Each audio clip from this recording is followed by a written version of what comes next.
Hello everybody and welcome to today's video. Now last week I did a race analysis video on the British cycling series that I competed in. And you lot seem to enjoy it, so much so that I thought I'd do another video this week. However, you might have noticed that I've not done any Zwift racing. So there's nothing to analyse. However, yesterday Zwift I invited me into this race. Team Ineos rider Ben Zwift, World Tour rider Ben Zwift, second place in Milan-San Remo, Ben Zwift, British national champion Ben Zwift, invited me into this race. I said no, I'm not doing it Zwift I. However, I will watch you and then I will analyse it afterwards.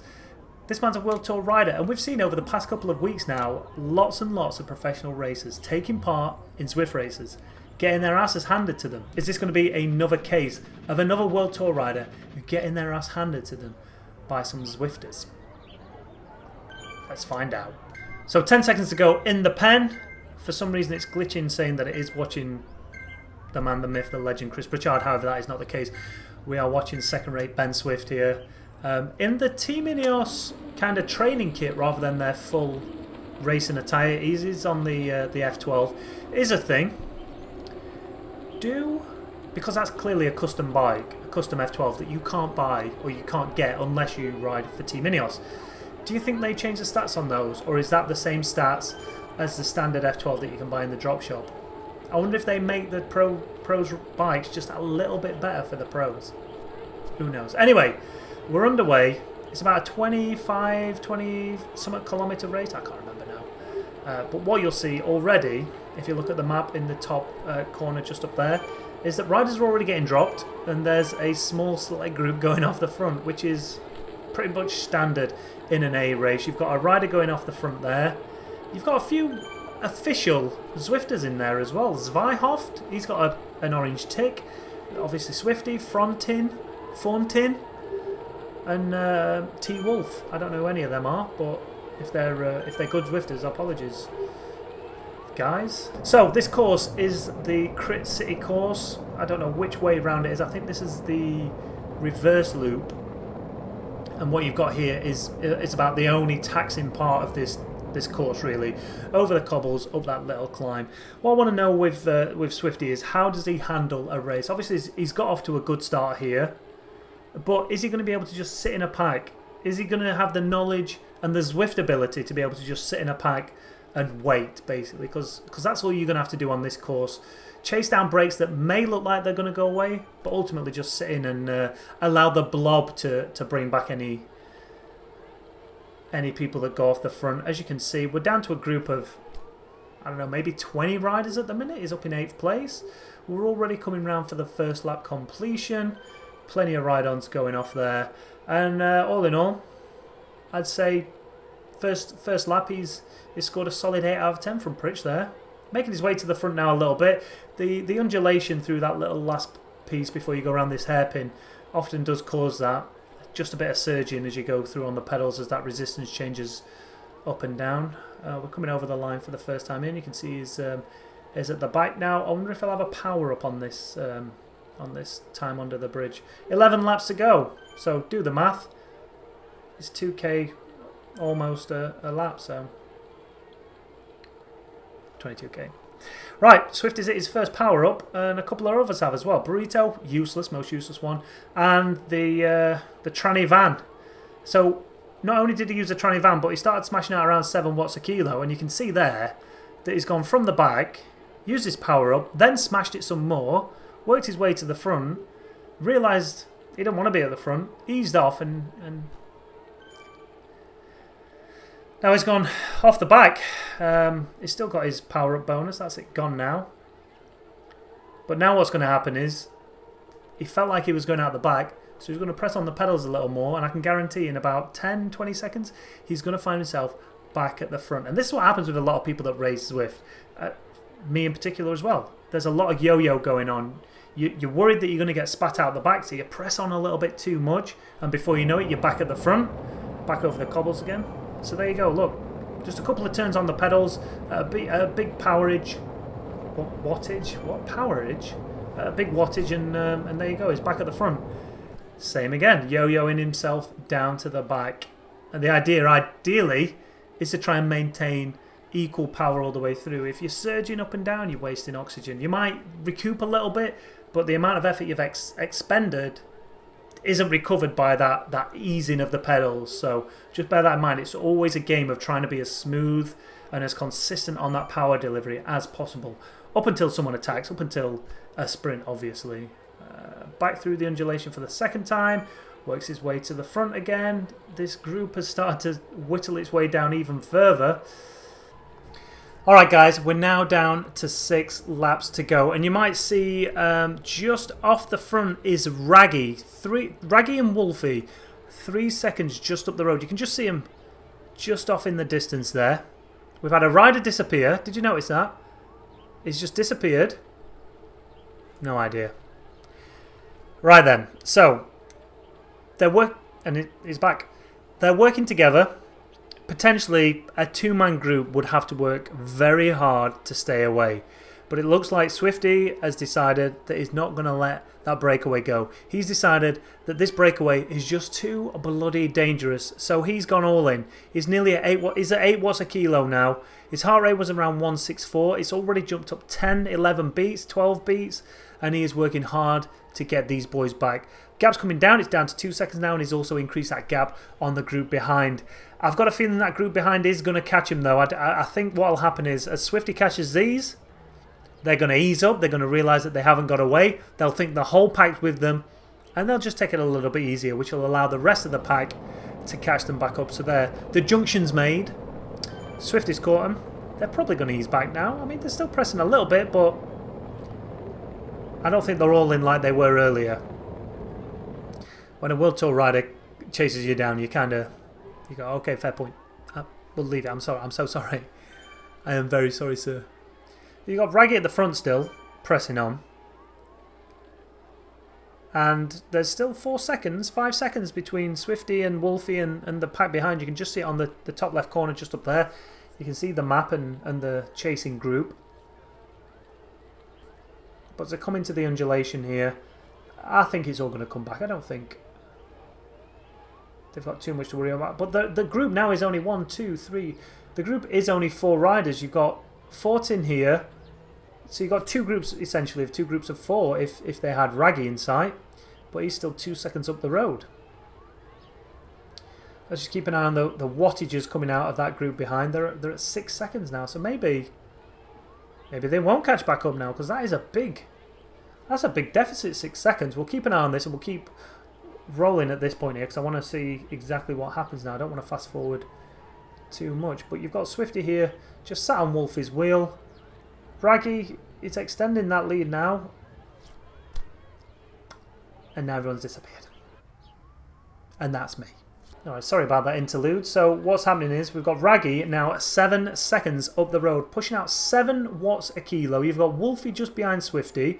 You've got Fortin who's chasing these boys. Nice little arty shot there. You really get to see that dogma in all its Ineos beauty. And there you go. That group of 4 that was around 6 seconds is now back with them. So if a group of 4 can catch a group of 3, in effect, this group of more should be able to catch that one lone rider up the road.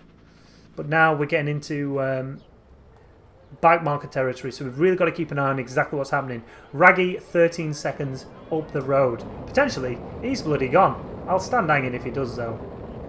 I'll bloody stand hanging. So now, this World Tour rider just has to sit in.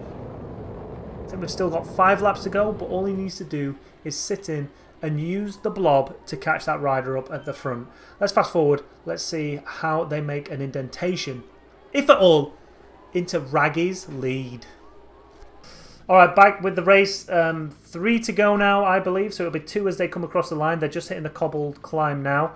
And you'll see that the group is all together. And when Zwifty makes his way to the front of that group, you'll be able to see that Raggy, just there somewhere, is now 18 seconds in front. And Barocca is in the middle of them, but they're just lap riders, so we don't need to worry about Barocca as we get to them. Or Cloud. Let them guys get lapped, and this race can carry on.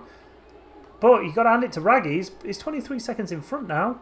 Someone's burning an aero there, so you've got to take that into consideration when you're racing. If someone's burning an aero just randomly at a random point where you wouldn't think it would be of any use, that means they're tired. That means they're doing everything they can to try and stay with the group, especially there, because you've got that undulation now. So if they're not at the front, they're going out the back.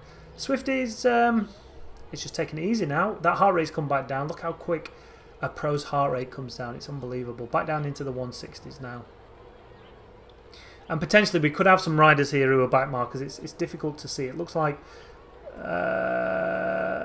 Boyne from Brazil. He could potentially be a back marker.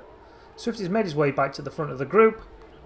Just nice and easy now, Swift. Just take it easy. We're down to... Alright, that's 2 to go. So now, as a racer, you've got to be thinking, we're almost getting to the end. What power-up do I have? Have I got a featherweight? Have I got an aero? If you've got an aero at this point, you hold on to it. You don't waste that opportunity of maybe not getting an aero. It might help you up the hill. It might help you chase a breakdown. But above all, you're always going to want that aero at the end of the race. So, if you've got a tranny van, a burrito, a ghost, a lightweight, then use them wisely, but use them before the last lap. It's going to be a last opportunity to get that aero. I mean, ideally, you'd use a feather on the climb. Worst case scenario, you've got a feather, use it on the climb, don't wait for the sprint. Just try and get to that climb, or the top of the climb, as easy as possible without pressing on too hard, so you've saved a bit of energy for that climb, for that sprint, sorry. Raggy, 30 seconds up the road. Clearly he's won this race. Clearly he's going to get banned from Zwift Power. Anyway. Coming up for the cobble climb now. Let's see if anybody has a little zest out the front. Are they going to try and chase him down? Are they going to go for their own break into second place? See there, boom, feather being used, helping him get to the top of that climb as easy as possible. Old Fortin's going here. He's going. 1, 2, 3 riders all over 8 watts a kilo. Swifty not reacting to it. He couldn't give 2 monkeys. It's just sat there at 5 watts a kilo still, just chilling. He clearly is in good form, or he doesn't realise it's getting towards the end of the race. But hopefully the guy in front of him will... Well, he'll drop him by the looks of it. So this is going to be 1 lap to go when we go under the banner. Swifty's just pressed on just a little bit there, just enough to get back onto that group. Clearly everyone had put their chips down then, realised this is hard, and backed off that attack up that climb. I don't know if maybe that might have just been a bit of worry that they didn't want to get dropped on the climb, so everyone pressed on. Same with the start. One presses on, the other presses on, and before you know it, everyone's pressing on just to make sure they don't get dropped. Swifty, however, kept his cool then. That was pretty impressive. Alright, let's watch this through to the final now, as we are on the final lap. If you don't have an aero now, this is the last opportunity to get one. So you've got to cross your fingers, you've got to hope and pray that you're going to get an aero. And if you have, you save it to the end. There's no point pressing an aero at any point. Sorry, Swift, did you just not listen to what I said? Right, Swift is he's going all in. Right, he's going all in, clearly. He has no idea what he's doing. He's just hit an aero. He's just hit 7 watts a kilo, chased down 14, caught him up, and now he's continuing on. He's at 7 watts a kilo. So this is it. This could be the chance that Swifty was waiting for. He's only got less than 2k to go now. Probably K and a half, to chase down Raggy, who's still at 6 watts a kilo there. So Swifty's pressing on now. He's trying to break him. He's got 3 seconds on the group in front. It's the most ridiculous tactic I've ever seen from someone who clearly is a very, very good sprinter. He's still pressing on though. 5 watts a kilo. He's up to 182 beats a minute. 181, 183. Pressing out just under 500 watts. This is it. He's gone all in. But 14 attacking back at nearly 10 watts a kilo. Swifty, he's, I think the word is died. So there you go, ladies and gentlemen, right there. World Tour rider, amazing rider, capable of finishing 2nd and 3rd in Milan-San Remo. Has no idea when it comes to Zwift racing. He had an aero. he's got a good sprint on him. He was never going to catch 20, 30 seconds up. So all he needed to do was sit there. The blob would have caught 14, or whatever his name was. 14. And Swifty could have just sprinted it out for the second place and the glory. But now you've got a bunch of Zwifters who are already heading over to Zwift races to say, I've just beat a World Tour rider. Because there's no way Swifty's going to race this, is it? He's at 1 watt a kilo, which is probably still my FTP. And there you go. Everybody else sprints. This amateur rolls in 7th place. Pick the bones out of that. Some decent efforts there from Swifty. Some sensible riding. But all in all, a terrible finish. And there you can see just his DS has had words about what he thought of Swifty's attempt at a sprint there. Yep, Swift, you're sacked. There you go. If you've enjoyed this video, make sure you hit that like button. Hit that subscribe button if you've not done already. We'll be back again next week with another race analysis. Hopefully you enjoyed this one. If you did, hit that like button. If you didn't, Swifty, hit that dislike button. Not that he ever watches these videos.